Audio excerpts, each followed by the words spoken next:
जी हाँ मेहरबानो,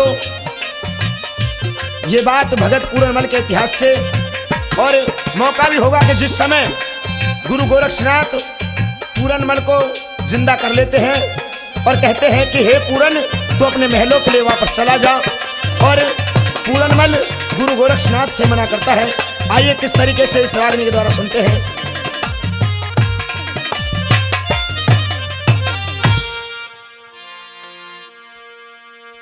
अरे झोली चिमटा थाम लिए मने, तेरे लागे भक्ति प्यारी, मेरा पूरन मल जा लौट वतन को रंज कर मत भारी, पूरन मल जा लौट वतन को रंज कर मत भारी। अरे झोली चिमटा थाम लिए मन, लागे भक्ति प्यारी, पूरन मल जा लौट वतन को रंज कर मत भारी, पूरन मल जा लौट वतन को रंज कर मत भारी।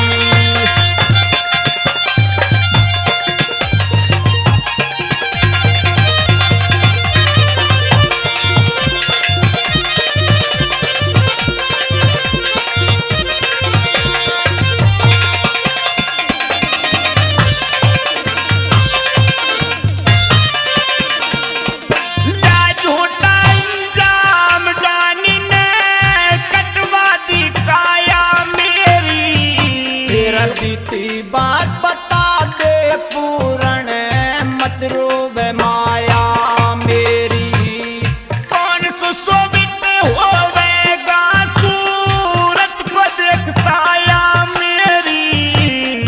8 पहर 24 घंटे तेरे साथ रहे छाया मेरी, 8 पहर 24 घंटे तेरे साथ रहे छाया मेरी। मतलब के असनाब यार, मतलब की दुनियादारी, रो रो के अंधी हो जागी तेरी इंसराद महतारी, रो रो के अंधी हो जागी तेरी इंसराद महतारी।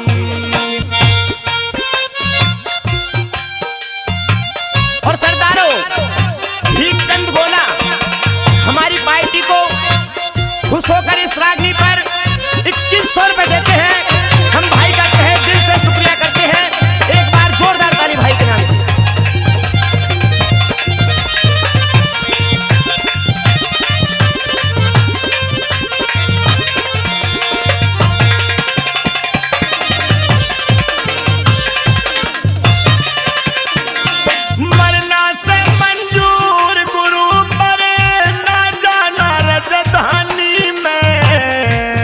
तुम्हारी बाट तक कुछ ना देखा जिंदगानी में, कैसे जाऊं भूल गऊं संग बीती हुई कहानी ने, लूना देकर बैठ गई बदी चढ़ती हुई जवानी में, लूना देकर बैठ गई बदी चढ़ती हुई जवानी में।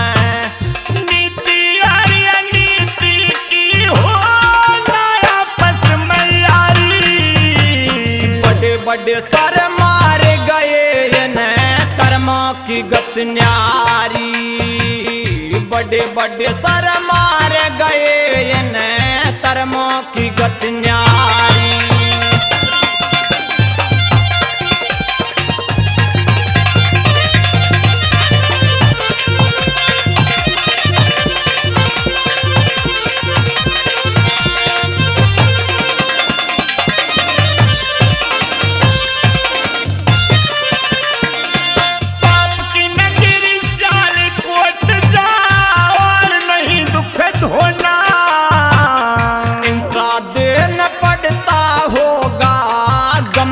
पड़ के सोना, नूना देख साथ अंत बुरा सा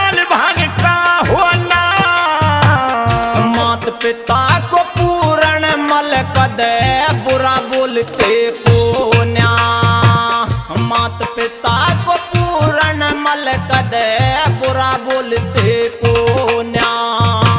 देख के जीवन दान गुरु जी जान काट ली सारी। घर कुनवा और कुटुंब कबीला देखे बात तुम्हारी, घर कुनवा और कुटुंब कबीला देखे बात तुम्हारी।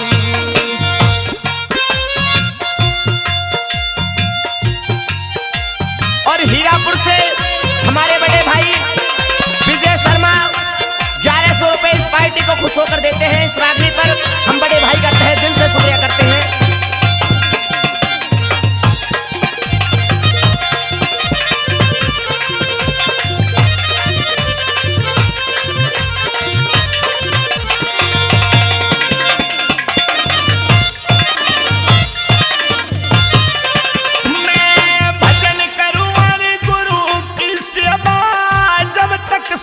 रहेगा सियालकोट में काग बसे भूतों का बास रहेगा, गुरु ज्ञानी और भक्ति से मने में प्रकाश रहेगा।